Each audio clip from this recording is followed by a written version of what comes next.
Rebuilding a Stuart Major Beam engine, Part 9. Sticking the mahogany surround in place and fitting the end pieces. These are fitted to the top of the base using epoxy resin. The two end pieces are also stuck in place using the same method. To remove any gaps, I use cyanoacrylate adhesive, followed by sanding with coarse and then fine sandpaper. Once the mahogany is smooth, I give it a couple of coats of polyurethane varnish. These mahogany cappings on top of the wooden base are really important, and they have to be fitted accurately. Here is a clip of some epoxy resin. This is 2-pack 5-minute epoxy resin. But before I actually use this, it's most important to lift the bed plate, which allows me to move the mahogany part slightly to get it perfectly in line. I really do not need to go into detail about how to mix epoxy resin because the instructions are usually on the bottles. The speed at which this epoxy sets is generally down to the temperature of the room in which you're using it, so on a warmer day it's going to set a little quicker. Please be aware of this. And also the contents of one of the bottles is generally slightly more viscous than the other, so it takes a little bit longer to settle when you put them side by side on a board. Singularly, the most important part of the process, of course, is the mixing. Mix thoroughly for at least a minute, maybe longer. And do it quickly because don't forget this is 5-minute epoxy and it will soon start to set. This is the adhesive I should really have bought in the first place to stick the bricks onto the wood, but anyway the Gorilla Glue did the trick in the end. In this clip I'm applying the epoxy resin to the underside of the mahogany. Make sure you get this right and don't apply it on the wrong side of the mahogany, otherwise you're going to have a problem. Also, never apply too much of this epoxy resin because once the piece of wood is in place, the weight of the bed plate will squeeze out any surplus and that will run down the brickwork and it will not look very good. And don't forget you've only got 5 minutes to do this job, which is all you need really, it doesn't take long. As soon as you've spread the epoxy neatly on the surface, put the piece of wood in position and put some of the bolts back through the holes. Don't screw them all the way in because if the epoxy grabs them you'll find it quite difficult to screw them out again. In this clip I'm just checking with a piece of wood that there are no drips down the front of the brick and the fact that the piece of wood is exactly in the right position. Fit the other piece of mahogany using the same principle as you've just seen. You will have to be a little bit quicker fitting this other side because at the same time you're going to need to fit the two end pieces. Then it will look like this. Today my super glue arrived, my medium viscosity cyanoacrylate adhesive to be exact.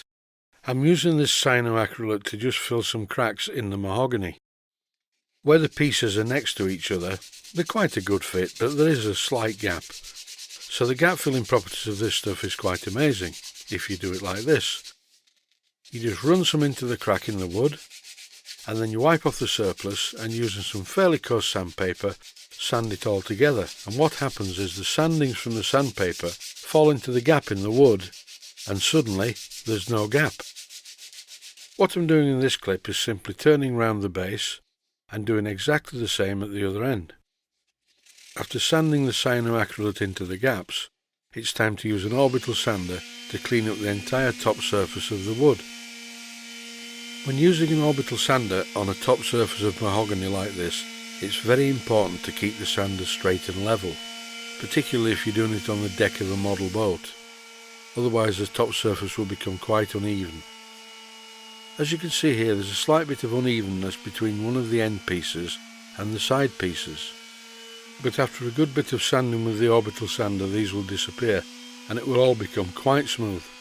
The sandpaper I'm using with this orbital sander at the moment is 80 grit. I did actually get some special sanding sheets with it when I bought it, but I've lost them. They've disappeared. They're somewhere in the workshop. I must have a tidy up. The last remnants of one of them is on the orbital sander, but I did change this for some sandpaper because it was getting very ineffective at cutting.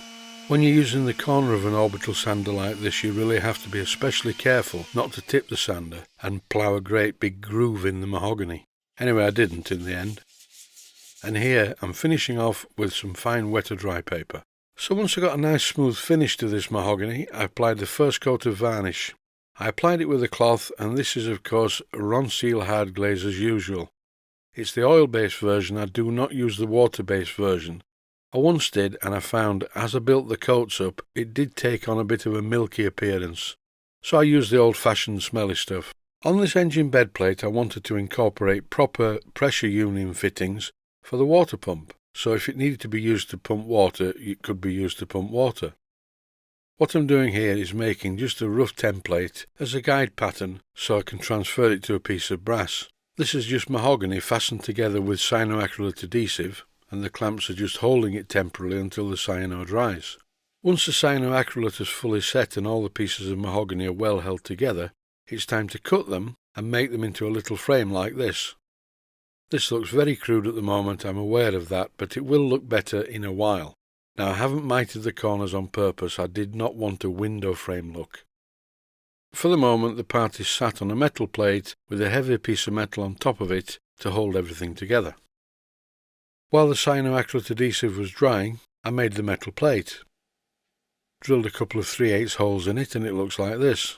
This brass plate's really going to be held in by the water fittings as well as the wood around it, but I thought what I'll do first of all is put some cyanoacrylate adhesive in and hold it all together.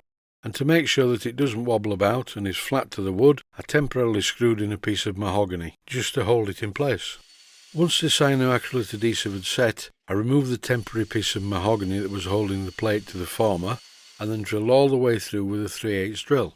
Then I put a couple of 3/8 by 32 union fittings in the holes and held the mahogany part up to see what it looked like. It's obvious to me that the mahogany part needs more work. I'll be doing that in the next episode and you'll see how it develops. If you've been following this series, and I'm hoping you're enjoying it, you will notice there's a lot more to making or renovating a steam engine than just basic metal work. Quite a lot of skills are involved, especially painting. Thanks for watching and I hope you found it useful. Please take the time to visit my main Steam Models website and click on the section of the website that says Video Playlists. And by doing that, you can find other videos that you may like to watch. And by using the playlists, you can actually watch the videos back to back.